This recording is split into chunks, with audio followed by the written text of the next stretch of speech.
ये कहानी है एक गरीब धोबी की, जो एक छोटे से गांव में अपना धोबीगिरी का काम किया करता था। धोबी के घर के हालात दिन ब दिन बिगड़ते जा रहे थे। घर में जो भी राशन था वो भी खत्म होता जा रहा था। फिर ऐसे ही एक दिन धोबी ने अपनी पत्नी से कहा, अब मुझे और यहाँ नहीं रहना। यहाँ तो ना कोई कमाई हो पा रही है, ना कोई काम मिलता है। अरे पड़ोस का गांव बहुत बड़ा है, अब मैं वहाँ जाकर अपना धोबीगिरी का काम करूँगा। कुछ दिन घर से दूर रह लूँगा, कम से कम घर का खर्चा चलाने लायक कुछ कमाई तो हो जाएगी। क्यों जी, वहाँ के लोगों के कपड़े अभी तक किसी ने धोए नहीं क्या, कि आपको वहाँ जाकर ही धोबीगिरी करनी है? अरे अपनी जन्मभूमि में रहकर दो सिक्के कमाए नहीं जाते तुमसे, कि चले पराए गांव कमाने के लिए। फिर अगले दिन सुबह चुपचाप धोबी अपने घर से निकला और दूसरे गांव की तरफ चल दिया। दोपहर होने तक वो पड़ोस के गांव में पहुंच गया। हारा थका जब धोबी वहां पड़ोस के गांव में पहुंचा तो वो हैरान रह गया ये देखकर कि उससे पहले ही वहां पर बहुत सारे धोबी हैं जो अपना काम काज कर रहे हैं। अरे यहाँ तो इतने सारे धोबी मुझसे पहले ही अपनी दुकान लगाए बैठे हैं। ऐसे मुझ अनजान धोबी के पास ग्राहक कैसे आएंगे? लगता है इस गांव से भी खाली हाथ ही लौटना पड़ेगा वापस। नहीं नहीं, खाली हाथ भी तो घर नहीं जा सकता, लेकिन क्या करूं? तभी फिर धोबी ने ग्राहकों को अपने पास बुलाने की एक तरकीब सोची। फिर उसने अपनी दुकान लगाई नदी के किनारे और वहाँ पर एक बड़ा सारा बोर्ड लगाया और बोर्ड पर बड़े बड़े शब्दों में लिख दिया, सबसे सस्ता धोबी। यहाँ हमारे कपड़े धोने के साथ साथ इस्त्री मुफ्त में की जाती है। और लोगों ने जब ये चीज़ देखी तो उन्हें कुछ नया देखने को मिला। अरे वाह, कपड़े धुलाई के साथ इस्त्री मुफ्त। अरे भाई ये लो, मेरे कपड़े ज़रा अच्छे तरीके से धो देना और साथ में अच्छी से इस्त्री भी कर देना। हाँ हाँ सेठ जी, अभी किए देता हूँ। फिर धोबी ने अच्छे तरीके से कपड़े धोकर इस्त्री करके सेठ को दे दिए। ये लीजिए, अब आपके कपड़े एकदम नए जैसे बन गए हैं। अरे भाई वाह, ये तो कमाल हो गया, सच में ये तो बिल्कुल नए जैसे लगते हैं। ऐसे ही फिर दूसरा ग्राहक आया, फिर तीसरा। उसने फिर बहुत मेहनत से काम किया। कुछ ही दिनों में उसने 5 सोने के सिक्के जमा कर लिए। आज तो मैंने बहुत सारे पैसे कमा लिए। यदि ऐसे ही काम काज चलता रहा तो मैं कुछ ही दिन में काफ़ी पैसे जमा कर लूँगा और एक घोड़ा खरीदूँगा। उनमें से 2 सोने के सिक्कों के बदले उसने एक व्यापारी से एक घोड़ा ले लिया और घर लौटने का फैसला किया। अगले दिन उसने अपना सारा सामान बांधा और घर के लिए निकल पड़ा। अपने रास्ते में उसे एक घने जंगल से गुजरना पड़ा, जहाँ पर उसने डाकुओं का एक झुंड देखा। हे भगवान, ये तो डकैत लगते हैं, ये तो मेरा सारा पैसा लूट लेंगे। मैं एक बार फिर से गरीब हो जाऊंगा। अब मैं क्या करूं? कुछ तो करना पड़ेगा। वो धोबी बहुत चतुर था, उसने हिम्मत नहीं हारी। फिर एक तरकीब सूझी। उसने एक सोने का सिक्का लिया और घोड़े के गले में बांध दिया। फिर आगे चल पड़ा और डाकुओं ने उसे पकड़ लिया। अरे ओ, जल्दी जल्दी अपना पैसा निकालो, फटाफट करो। देखो, मैं एक गरीब धोबी हूँ, इस घोड़े के सिवा मेरे पास कुछ नहीं है, कृपया मुझे जाने दो डाकू भाई। और जैसे ही ये बोला और घोड़े ने थोड़ी गर्दन हिलाई और वो सोने का सिक्का नीचे गिर गया। अच्छा मक्कार, झूठे इंसान, तेरी हिम्मत कैसे हुई हमसे झूठ बोलने की? अगर तेरे पास पैसे नहीं हैं तो ये सोना फिर कहाँ से आया? जल्दी बोल। रुकिए रुकिए भाई, मैं अभी आपको सब सच बताता हूँ। दरअसल ये घोड़ा सोना उत्पन्न करता है, इसी वजह से मुझे सारे पैसे मिलते हैं। ठीक है, ये घोड़ा तुझे हमें देना होगा, हम तभी तुम्हें यहाँ से जिंदा जाने देंगे। नहीं नहीं, बिल्कुल नहीं, अगर मैं ये घोड़ा तुम्हें दे दूंगा तो मेरे पास तो कुछ भी नहीं बचेगा। चलो, इसके बदले हम तुम्हें 50 सोने के सिक्के देंगे। हाँ ठीक है, चलो एक बात का ध्यान रखना, के बारी बारी के साथ इस घोड़े को अपने पास रखना, वरना आखिर में तुम पैसे के लिए लड़ते ही रह जाओगे। धोबी ने घोड़ा बेच दिया और अपने घर की तरफ चल पड़ा, और वो बहुत खुश था कि उसे सोने के काफ़ी सिक्के मिल गए, और उन पैसों से उसने अपने गांव में थोड़ी सी ज़मीन खरीदी। और इसी बीच वो डकैत भी उस घोड़े को लेकर अपने अड्डे पे पहुंच गए। वहां डकैतों के सरदार ने अपने आदमियों से कहा, इस गिरोह के सरगना होने के नाते इस घोड़े को सबसे पहले मैं ही अपने पास रखूंगा। उन सब ने सरदार की बात मान ली और घोड़ा सरदार अपने साथ लेकर रात चला गया। अगली सुबह जब वो उठा तो उसने देखा कि उसके अस्तबल में कुछ भी नहीं था। उसने पूरा अस्तबल सही से देखा, वहां कुछ भी नजर न आया, और वो जान गया कि उस धोबी ने उसको बेवकूफ़ बना दिया। इस बीच एक और डकैत वहां पर आया। सरदार, आपको सोना मिला, हमें भी ज़रा बताइए कि घोड़े ने कितना सोना उत्पन्न किया, कितने सिक्के मिले आपको?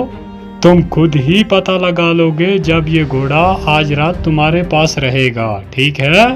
और सरदार ने किसी से कुछ नहीं कहा, क्योंकि वो किसी के सामने बेवकूफ़ नहीं बनना चाहता था। फिर एक एक करके सभी डकैतों ने घोड़े को अपने पास रखा, पर उसमें से किसी को कुछ भी नहीं मिला, और वो सब समझ गए कि उन्हें उस धोबी ने बेवकूफ़ बनाया है। अरे दोस्तों, उस धोबी ने हमें बेवकूफ़ बनाया है, अब हम उसे सबक सिखाएंगे। सरदार, उसने ये साधारण सा घोड़ा हमें 50 सोने के सिक्कों के बदले दिया है, बहुत बड़ा धोखा हो गया। हम उससे अपना पैसा वापस लेंगे सारा, और हमें धोखा देने की जरूरत की सजा देंगे उसको।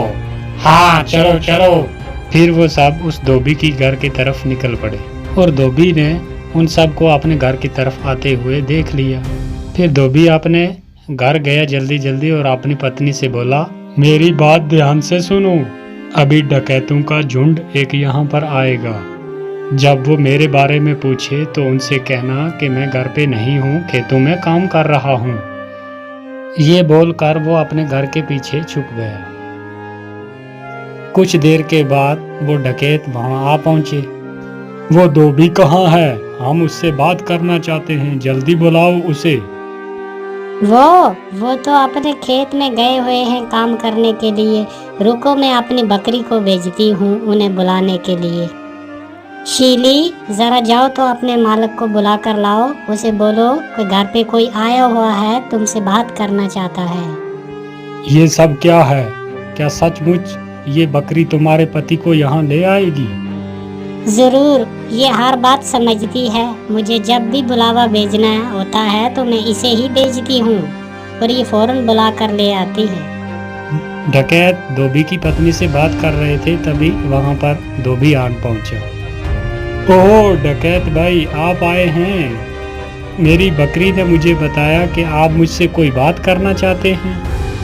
हमें तुम्हारे इस घोड़े से कुछ नहीं मिला, तुमने हमें धोखा दिया। हमने तुम्हें इसके बदले 50 सोने के सिक्के दिए थे। अरे भाई, ये कैसी बात कर रहे हो? लगता है आपको कोई गलतफहमी हुई है। आज जो कुछ भी मेरे पास है सब इस घोड़े की बदौलत ही है। अच्छा चलो ठीक है, हम एक बार आप पर फिर विश्वास कर लेते हैं, पर उसके बदले तुम्हें ये बकरी हमें बेचनी होगी। अरे नहीं, बिल्कुल नहीं, मैं इस बकरी को तुम्हें बिल्कुल नहीं बेच सकता। अरे चलो, हम तुम्हें इसके लिए 30 सोने के सिक्के देंगे।